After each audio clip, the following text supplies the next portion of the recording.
এটাকে 80 উপরে করু এটা শুনে এটাকে 80 উপরে করু জলম বইরে না ভাই এই 80 উপরে করু আর এই টাকা দেন আরে তো দিলেছে ভাই আমার লাভ হয় না করু এই গরুটা বিক্রি হবে কথা কই লাগে ওর ভাই কথা কই লাগে হ্যাঁ শুনে কথাটা কইছে বড় ভাই গরু বিক্রি করতেছেন নাকি বিক্রি হয়েছে না কথা চলতেছে না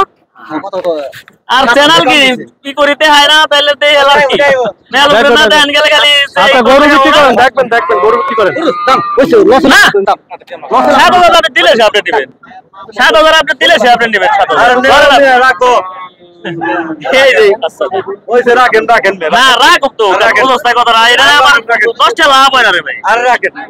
একজনে কই দিতে 10 টাকা লাভ হয় 77 বিক্রি করলেন বিক্রি হয়েছে অবশ্যই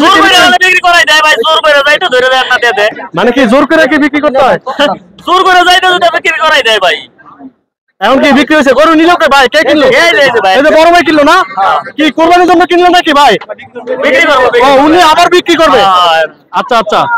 মানে এক গরু কেনার পরে আবার বিক্রি হবে হ্যাঁ বড় ভাই মাংস কত রকম হবে যদি আমাদের একটু আইডিয়াটা দিতে দুই মণ মাংস হবে 110 কেজি হবে সব লয়া 110 কেজি হ্যাঁ 110 কেজি সব লয়া 110 কেজি তাহলে 77000 না 77000 দর্শক হযরতপুর হাট থেকে 77000 টাকায় বিক্রি হয়ে গেল গরুটা এই যে টাকা দন্ডে আর এই যে গরুটা বিক্রি হয়ে গেল টাকা এই যে রাস্তা গরু আছে দাও সালাদ কি আর আমরা 77000 টাকায় গরু কি কইতেছি পোলারে কি কইতেছিলাম কত পোলাই দি ই করলো ডাক দেনে ডাক দেবার যায় না নিয়ে এলে কি করব আমি